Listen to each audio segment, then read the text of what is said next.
Здравствуйте! Сегодня покажу, как можно связать отличный топ крючком по очень простой схеме. Эта модель топа универсальна и будет отлично смотреться в коротком варианте в формате оверсайз или жилетки. На топ 44 размера, чуть ниже талии, у меня ушло 140 грамм пряжи с составом 45% акрил, 55% хлопок. В 100 граммах 330 метров, вязала крючком 4 миллиметра.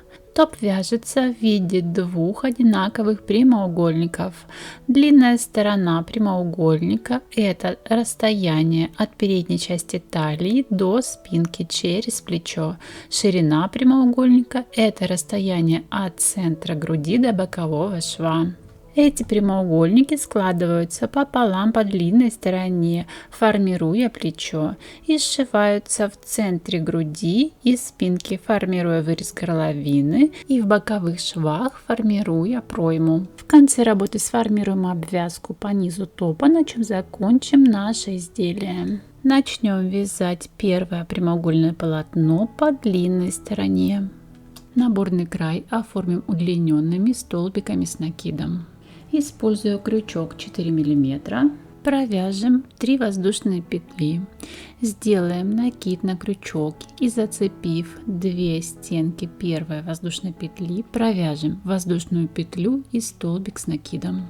Я люблю такой наборный край, потому что он не стягивает полотно, но если нравится, можно набрать воздушную цепочку и далее провязать ряд столбиков с накидом. И снова сделаем накид, зацепим крючком 2 верхние стенки только что провязанной воздушной петли, провяжем воздушную петлю, довяжем столбик с накидом. И далее продолжаем вязать удлиненные столбики с накидом. И получается, что новый удлиненный столбик с накидом мы вяжем в основании уже провязанного удлиненного столбика с накидом. Продолжаем вязать всего 155 удлиненных столбиков с накидом или любое желаемое количество петель кратное 4, учитывая, что первые 3 воздушные петли равноценны удлиненному столбику с накидом. Длина первого ряда должна соответствовать желаемой длине топа, умноженной на 2 до обвязки. И на моем примере полноценная длина топа 44 сантиметра, 4 сантиметра обвязки и 80 сантиметров длина прямоугольного полотна. Второй ряд воздушная петля, повернем полотно и в первую петлю нижнего ряда провяжем полустолбик с накидом.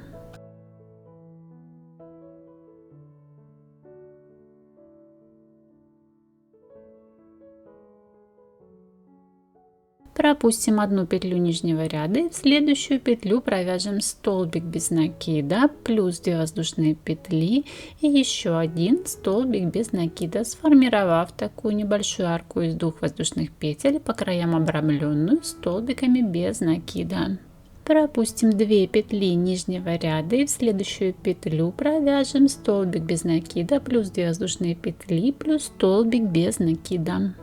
И далее по этой схеме продолжим до конца ряда, провязывая в каждую третью петлю столбик без накида, плюс 2 воздушные петли, плюс столбик без накида. Формирую таким образом арки из 2 воздушных петель, обрамленные с 2 сторон 2 столбиками без накида. Провязав по этой схеме до конца ряда, после последней арки у нас должно остаться 2 петли в нижнем ряду. Пропустим одну петлю нижнего ряда и в следующую кромочную петлю провяжем полустолбик с накидом, зацепив крючком за 2 стенки 3 воздушной петли.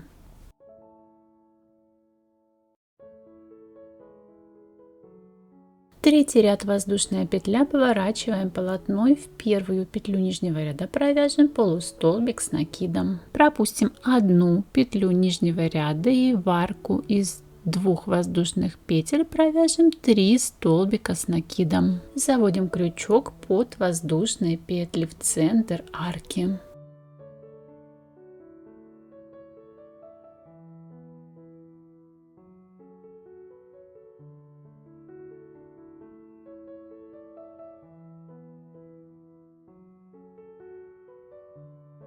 Пропустим 2 петли нижнего ряда и в следующую арку провяжем 3 столбика с накидом. И продолжим таким образом до конца ряда, провязывая 3 столбика с накидом в каждую арку из 2 воздушных петель нижнего ряда.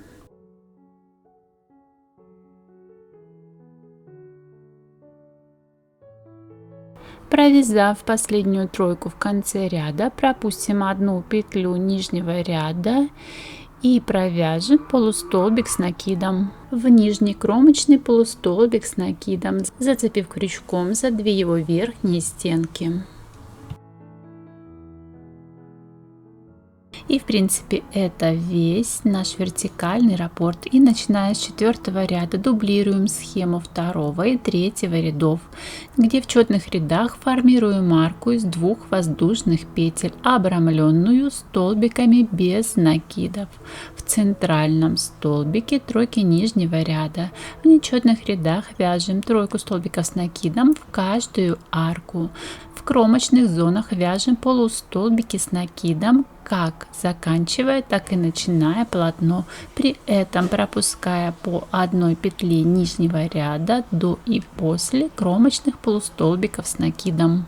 И таким образом, чередуя четные и нечетные ряды, я провязала всего 21 ряд, формируя полотно в ширину от центра груди до боковых швов.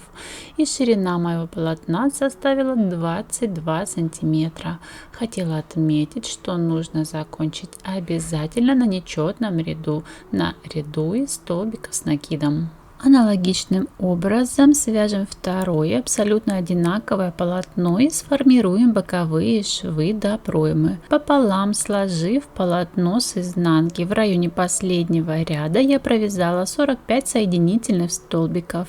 Таким образом, соединив 15 троек столбиков с накидом.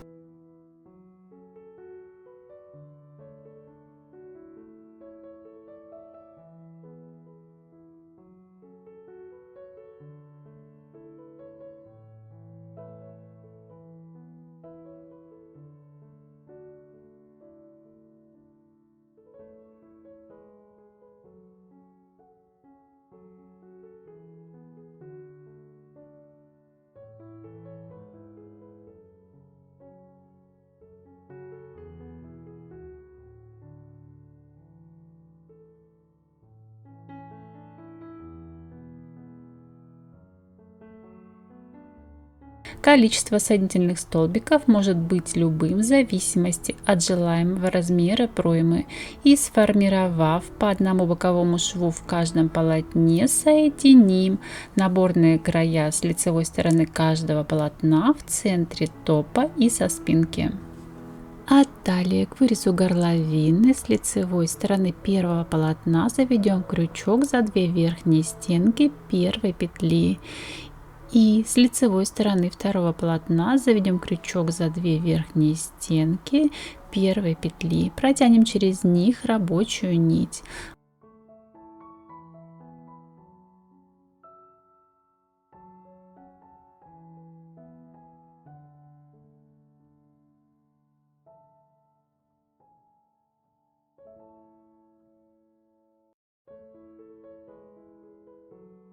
Аналогично соединим 2 вторые петли с лицевой стороны каждого полотна, провязывая соединительный столбик. И далее вяжем аналогичные соединительные столбики в каждую следующую петлю до необходимого выреза горловины.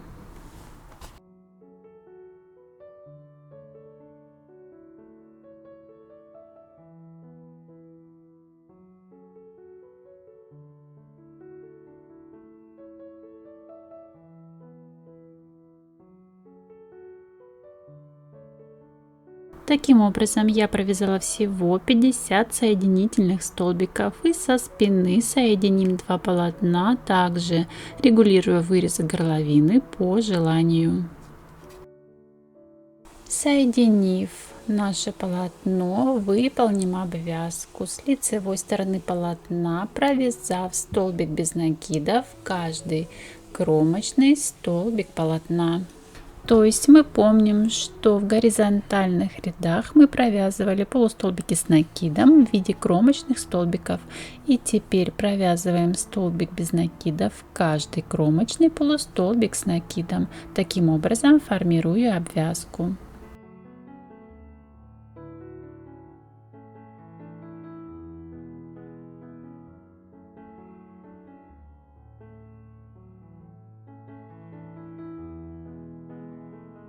Закончим первый ряд обвязки, провязав соединительный столбик. И во втором ряду провяжем воздушную петлю, повернем полотно и в обратную сторону провяжем столбик без накида в каждую петлю нижнего ряда, цепляя крючком за заднюю стенку петли нижнего ряда. И по этой схеме продолжаем обвязывать топ в уровне талии до необходимой длины. Таким образом, я провязала всего 10 рядов обвязки и хотела отметить, что закончить нужно на четном ряду. И на этом наш топ готов. Очень рекомендую данную схему по причине ее универсальности. Спасибо за просмотр, надеюсь, вам понравилось.